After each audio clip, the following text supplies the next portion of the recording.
Welcome back to Chokitable Media. While $10 might not be enough to cover your lunch in the United States, just $1 can provide a meal in Nigeria, as highlighted by Dr. Tope Fasua, Special Advisor to President Bola Tinubu on Economic Affairs. He has emphasized the complexities involved in measuring poverty and defended the naira's value within local contexts, drawing comparisons between the cost of living in Nigeria and the US. In his recent appearance on the Micon podcast with Seun Okinbaloy, Fasua addressed the common misconceptions many Nigerians have regarding multidimensional poverty, a term often used in global poverty discussions.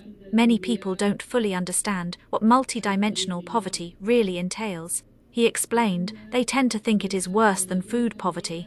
In truth, it encompasses various factors, such as the distance to schools or healthcare facilities, which can classify someone as multidimensionally poor. He went on to clarify that even though the naira has a challenging exchange rate against the dollar, its purchasing power remains significant when compared to living costs in other countries. With an exchange rate of $1 to N1, 500, that amount can go a long way for many Nigerians. In the US, $10 might not even suffice for lunch.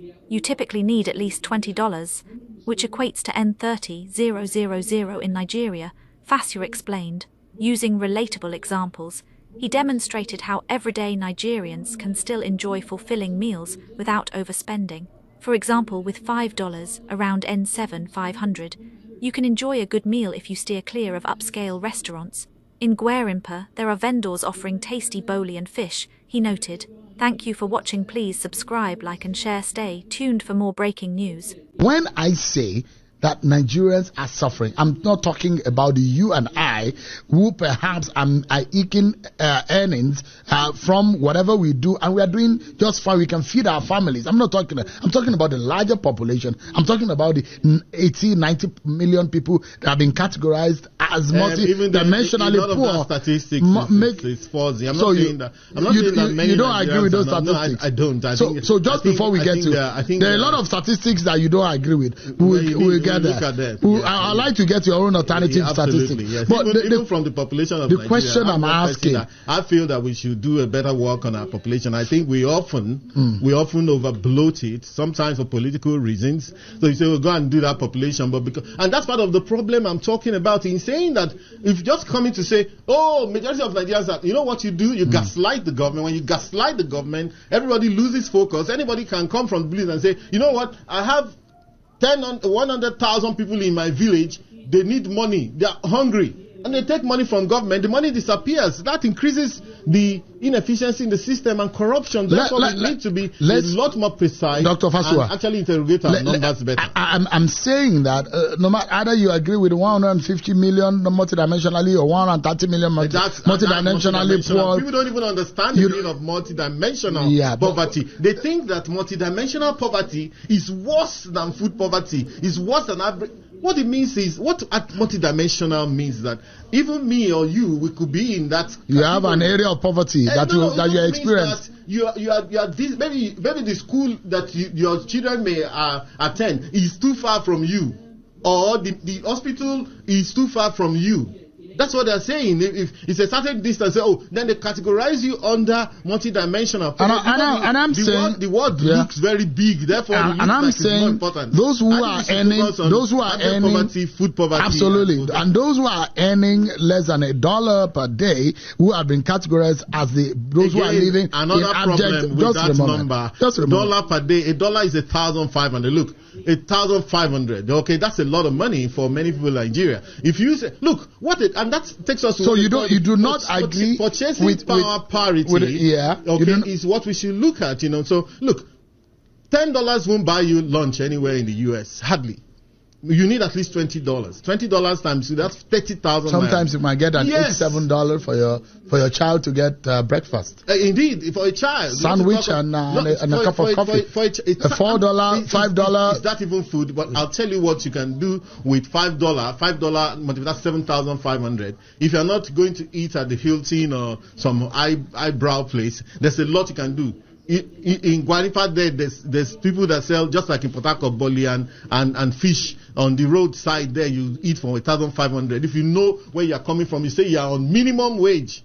If you're on minimum wage, that's why you can't be talking minimum wage at the same time you're talking of eating in Dr. Fasua, very important this government that you work for landed and is planning on the data that we have. I'm surprised that you are disagreeing with those data. Yeah, but the fact that those who are living in abject poverty and defined as such by these bodies that are bringing out this data. See, but the question here, let's look at it from the prism and the glasses of the number one man. That thick glasses of the number one man.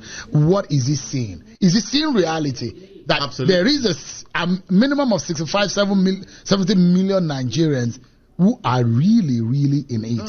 Who are really in that poverty bracket. Oh no, yes. Indeed, is he seeing them? Indeed, of course, he's seeing them. Remember that what my concern is, look, what exactly we have to know exactly what we want to achieve. If, for example, we were coming from 80, 90 million and it's down to 60 million or 70 million, that is an achievement. If we want to take it down to zero, that is not going to be possible. There's no way in the world where people don't suffer. There's no economy that you won't find people who are suffering. In fact, in Nigeria, because of what you call social capital, is not too, here is a place where you could go and stay with your brother or your sister, get something to eat and so on. You could even stay with them for a few months. Abroad, when you are down and out, you miss your rent and you don't have a job or whatever, they kick you out. You from sleeping on the streets, you'll be going to collect the dole just to survive from one day to the other. There's so many people. I mean, it's the same thing. We know about all of the way these things work, So we know that. But look, we're not going to take on any and every statistic. For example, the one that says $2 per day, people should earn $2 per day. $2 from where to where, to say that is where you begin to determine who is poor. In the villages of Nigeria, you don't even need $1 to survive in a day, where you have your farm, and you can actually eat something and you're okay with yourself. So you cannot determine Nigeria's poverty with the benchmark of New York, because it's different, and the prices of what they said. In fact, the truth is that what $10 would do in New York, you only need $1 in Nigeria. It's a factor of 10. So you you are asking for a different benchmark? No, we're to categorize the World Bank will come to Nigeria and give us their own standard. They're not actually telling us that we can't have our own standard. We have to get to that point where we can have our own standard. You are advising this. You are defining this. You are advising this government on that.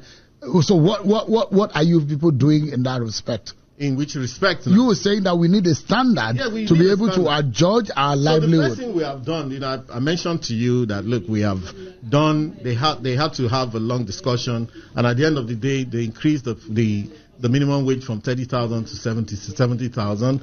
That's about 130% or thereabout, and we're moving on from there, you see. And, we're also ensuring that this is enforced not only in the public sector, but also in the private sector. Remember that the reason why we have inflation, which is now receding to 26.13%. But the reason why we had it in the first place that high, is because everybody had marked up their invoices. Everybody had marked up their costs. If, for example, this was a commercial venture that you run here, I believe that you're not going to be charging what you were charging last year, except the business is not viable. For most businesses that are viable, they will be able to increase their prices.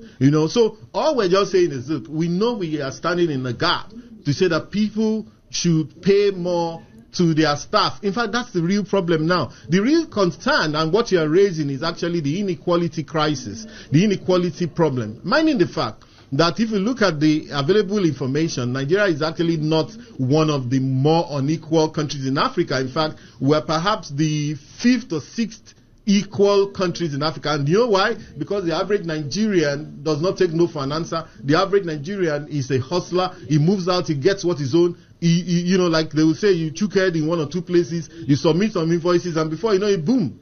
I mean, look at where you are in Guzape here. Look at people own all these houses. Some of them are young people. It's not all fraud, right? Some you see young Nigerians, and they have actually transcended Nigeria. People like Flutterwave, they've been to Kenya, they're in Ghana, they're in everywhere.